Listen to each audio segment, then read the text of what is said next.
नमस्कार, बंसल न्यूज में आपका एक बार फिर स्वागत है। और आज हमारे खास कार्यक्रम हमारा शहर हमारा नेता में हमारे साथ है सागर नगर के विधायक, लोकप्रिय विधायक कहेंगे तो अतिशयोक्ति नहीं होगी, क्योंकि 3 बार से लगातार विधायक हैं और बीजेपी ने भी इन्हें चौथी बार मौका दिया है, क्योंकि जाहिर तौर पर ये सबसे एक स्वस्थ और सबसे बेहतर विकल्प सागर के लिए थे। शैलन जी, बहुत बहुत स्वागत है आपका और बहुत बहुत बधाई आपको। बहुत बहुत धन्यवाद, मौका मिला।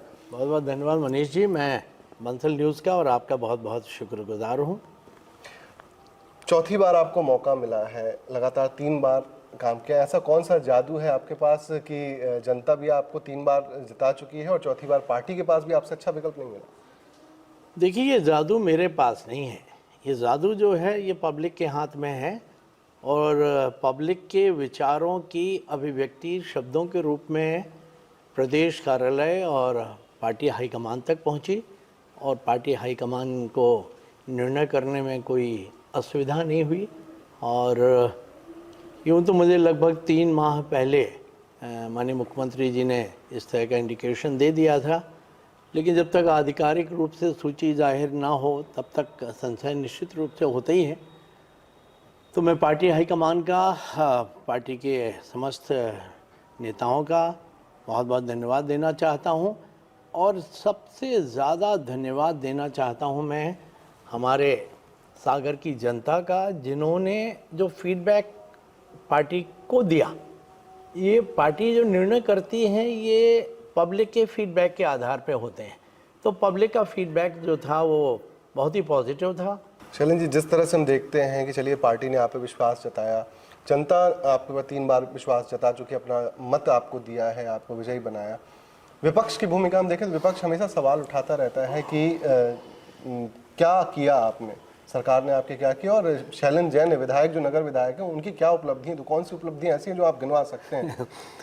मैंने क्या किया ये निश्चित रूप से उनको पूछने का अधिकार है, सागर की जनता को भी पूछने का अधिकार है, लेकिन ये जानते हुए भी कि सागर के लिए मैंने या भारतीय जनता पार्टी ने क्या क्या नहीं किया, ये जानते हुए भी एक अबोध बालक जैसे ये प्रश्न जो लोग कर रहे हैं, मुझे निश्चित रूप से थोड़ी हास्यास्पद लगता है, क्योंकि उन्होंने अपने जहन में, अपने दिल में झांक के भी तो कभी देखना चाहिए कि उन्होंने 55-60 वर्षों के कालखंड में क्या किया, सागर को क्या बना रखा था।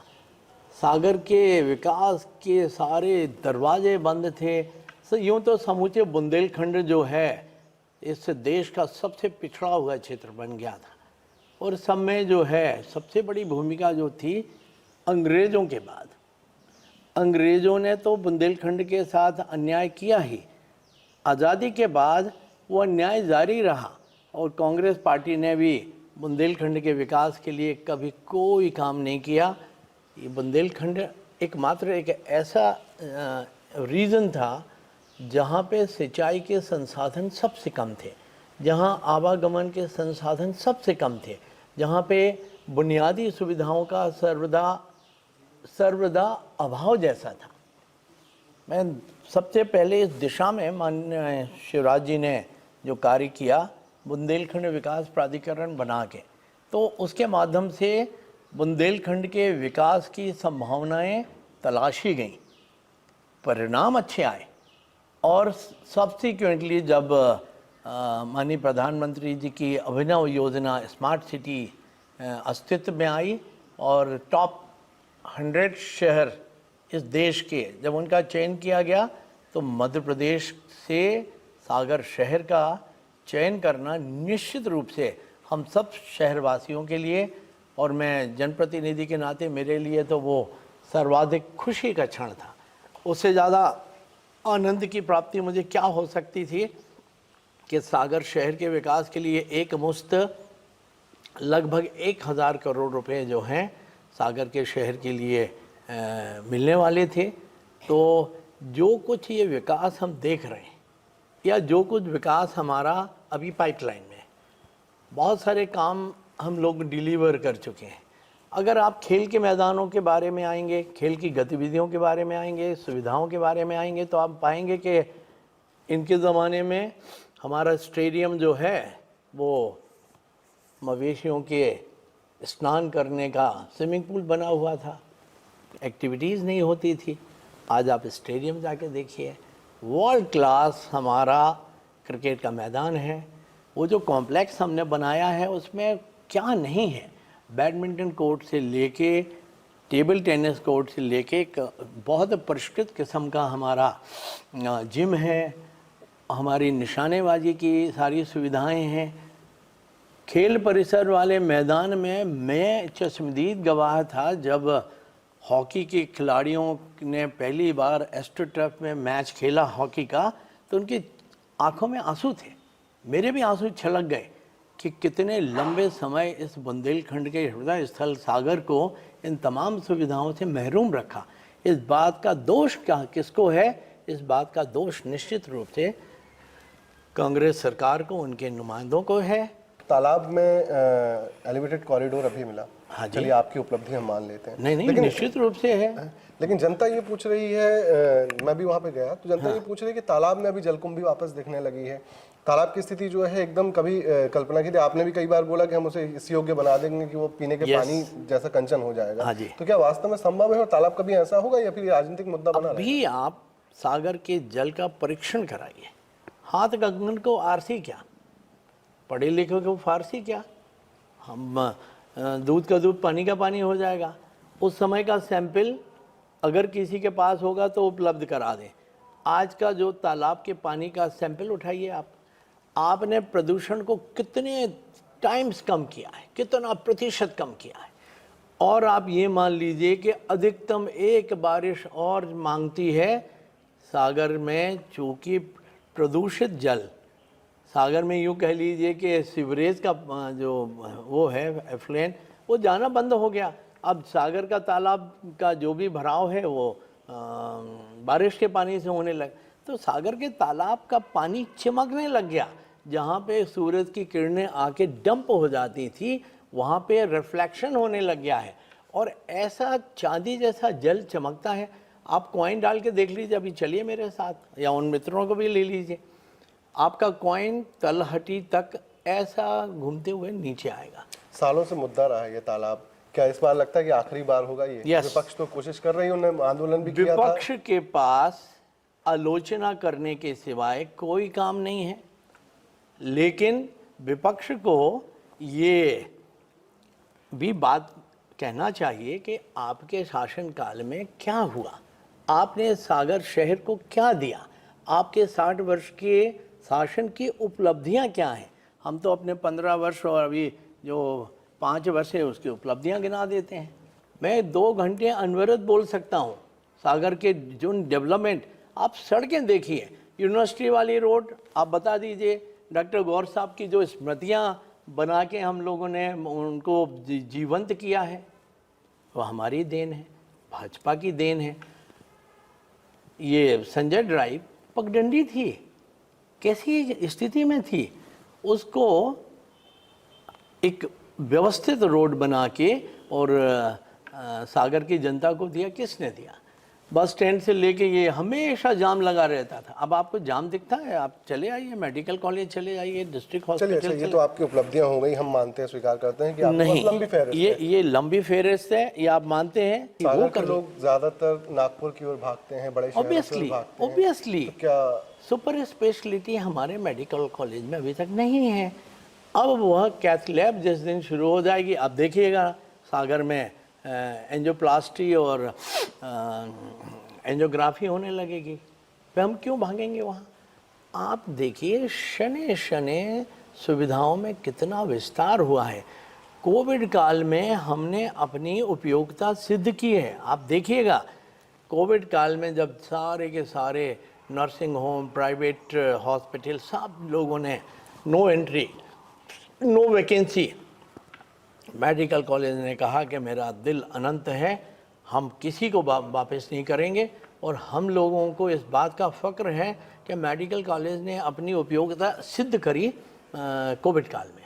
हमारा डिस्ट्रिक्ट हॉस्पिटल, लोग कितनी आलोचना करें डॉक्टर्स की, मैं डॉक्टर्स को सैल्यूट करता हूँ, उन्होंने पूरी शिद्दत के साथ अपनी जान जोखिम में डाल के और पूरे के पूरे स्वास्थ्य विभाग ने सागर में जो कैजुअलिटीज़ हैं वो मिनिमम है।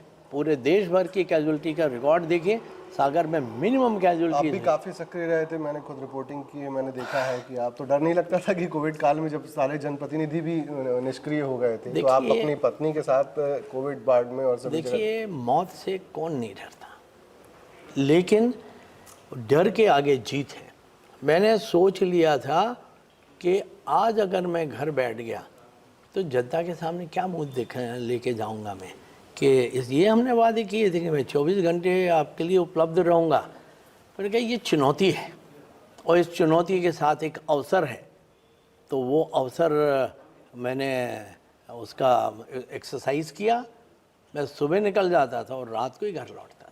अच्छा, हर पद की एक सीमाएं होती हैं। आप चूंकि विधायक रहे 3 बार से, बहुत आपका दावेदारी भी रही वहाँ पर कि आप कैबिनेट में आपको जगह मिलेगी। आपका चौथा कार्यकाल है, तो निश्चित रूप से आपको कैबिनेट में जगह मिल सकती है। चौथा कार्यकाल जी। होगा, जी, सागर की जनता का आशीर्वाद मिलेगा, कॉन्फिडेंस है। निश्चित रूप से। तो अगर ये मन में इच्छा होती है कि अगर चौथी बार मौका मिलेगा तो कैबिनेट में भी जगह ये मिले, मेरी अकेली इच्छा नहीं है, ये इच्छा सागर के लोगों की है, जनमानस की है। सागर को मंत्री मिले। सागर को मंत्री मिलना चाहिए। जब वो रेहली विधानसभा देखते हैं, सुर्खी विधानसभा देखते हैं, खुरई विधानसभा, तो उन्हें लगता होगा कि अकेले, देखिए मंत्री बनने के पश्चात संसाधनों की कमी नहीं होती है। आप every week you are meeting chief minister, आप कैबिनेट में होते हैं, तो जितनी आसानी से आप पैसा ला सकते हैं, योजनाओं को स्वीकृत करा सकते हैं। एक विधायक के नाते मुझे वो योजनाएं स्वीकृत कराने में टाइम भी ज़्यादा लगता है, परिश्रम भी ज़्यादा लगता है। तो मंत्री बनने के बाद निश्चित रूप से विकास की संभावनाएं और भी बढ़ेंगी। तो चूँकि मेरा हमेशा जीवन का एक ही उद्देश्य है कि देश के लिए जिएं, समाज के लिए जिएं, ये धड़कनें, ये श्वास हों पुण्य भूमि के लिए। मैं चाहता हूँ कि मैं जब राजनीति को टाटा बाय बाय करूं, उसके पहले सागर शहर के प्रति जो हमारी जिम्मेदारी है, जो उत्तरदायित्व तो सागर की जनता ने मुझे दिया हुआ है, उसकी पूर्ति कम से कम इतनी कर पाऊं ताकि मेरा मन मैं ये विश्वास हो, मुझे संतुष्टि हो कि हम सागर की जनता के लिए जो बेस्ट था वो करके दिया। अभी तक जो कुछ संभव था मैंने अपनी क्षमताओं के अनुरूप, और मुख्यमंत्री जी का और अन्य हमारे मंत्रीगणों का बड़ा सॉफ्ट कॉर्नर रहता है मेरे प्रति। तो बहुत सारी योजनाएं, बहुत सारे काम हमारे अकेले मृदु स्वभाव के कारण हो जाते हैं, लेकिन अथॉरिटी भी अगर आपको मिल जाएगी तो आप कल्पना करिए कि सागर का हम कितना विकास कर पाएंगे। अभी मैं आपको बता दूं, स्मार्ट सिटी के तहत आप कितनी आलोचनाएं कर लीजिए, मैं फिर कह रहा हूँ, आप अपना एक मकान बनाते हैं, आप पूरे मोहल्ले भर की आलोचना का शिकार हो जाते हैं एक अपना घर बनाने में। और ये तो पूरे के पूरे शहर के नव निर्माण का विषय था। कितने सारे भवन बना दिए। भवन काहे के लिए? लोग पूछेंगे कि आपने रोज़गार के सृजन के लिए क्या किया। आप इंक्यूबेशन सेंटर देख के आइए, उसके माध्यम से ही तो आज जो नए नए कल कारखाने लग रहे हैं, छोटे छोटे उद्यम लग रहे हैं, वो हमारे उसी इंक्यूबेशन सेंटर का परिणाम है। अभी हमने माननीय मुख्यमंत्री जी से आग्रह करके और माननीय अपने सकलेचा जी, मिनिस्टर ओम प्रकाश जी के यहाँ सागर में फर्नीचर क्लस्टर सैंक्शन करा लिया। आप कल्पना नहीं कर सकते कि सागर को क्या उपलब्धि हासिल हुई है। रोजगार के क्षेत्र में लोगों को 5 से 10 हज़ार लोगों को रोज़गार 2 साल के अंदर मिलेगा सागर शहर में। सारी की सारी आरा मशीनें बाहर हो जाएंगी। अब ये आरा मशीनें नहीं कहलाएंगी, अब ये फैक्ट्रीज में तब्दील होंगी। हर आरा मशीन के साथ वो कोई ना कोई यूनिट ज़रूर लगाएंगे वैल्यू एडिशन का। तो फर्नीचर उद्योग सागर में जो आज लकड़ी दिल्ली और गुड़गांव और मुंबई जा रही है, वो सारी लकड़ी का फर्नीचर यहीं बनेगा। फर्नीचर बनेगा तो पॉलिश की यूनिट आएगी, पॉलिश की यूनिट आएगी, पेंट की यूनिट आएगी, अन्य सब छोटी छोटी चीज़ें, कपड़े और उसकी अपॉस्ट्री की। आप देखिएगा अकेले फर्नीचर क्लस्टर से कितना रोज़गार का सृजन होगा। तो ये तो एक छोटी सी वानगी है। अभी देखिए अच्छा, सारे समाजों को कैसे मेंटेन कर पाते हैं आपकी, हिंदू भी, मुस्लिम भी, सिख भी, ईसाई भी, चूंकि आप जैन धर्म से आते हैं, लेकिन कभी आप पे ये आरोप नहीं लगे कि आप मतलब अपने समाज के प्रति, जबकि विपक्ष हमेशा कहता है कि जैन समाज का ही शहर में दबदबा रहा है लंबे समय से, लेकिन आप पर व्यक्तिगत कभी इस तरह से नहीं लगा? मैं सब समाज का चाहता हूँ, सब समाज का स्नेह मुझे मिलता है। वो स्नेह हासिल जो हुआ है, जो विश्वास हासिल हुआ है, उसके लिए हमने भी परिश्रम किया है। हमने भी काम करने की एक ऐसी पद्धति निर्मित की है जिसमें व्यक्ति को ज़रा भी संशय नहीं होना चाहिए कि हम किसी एक पर्टिकुलर कम्युनिटी के लिए काम कर रहे हैं या पर्टिकुलर कम्युनिटी को हम फेवर कर रहे हैं। जब आपने सुना होगा पंच परमेश्वर, मैं जब वहाँ पे ऑफिस में बैठता हूँ तो मेरे मन में वही भाव होता है कि प्रभु ने मुझे एक अवसर दिया है लोगों की मदद करने का, तो मैं लोगों की कितनी ज़्यादा से ज़्यादा मदद कर सकता हूँ, मेरे माध्यम से कितने लोग लाभान्वित हो जाएं, ताकि मुझे शाम को, रात को जब मैं घर आऊँ तो नींद अच्छी आनी चाहिए। क्योंकि ये संतुष्टि का भाव ज़रूर आपके मन में हमेशा रहना चाहिए कि आप जो कुछ भी बेस्ट कर सकते थे सागर के लोगों के लिए, आपने किया है। मैंने कभी पार्शलिटी नहीं की।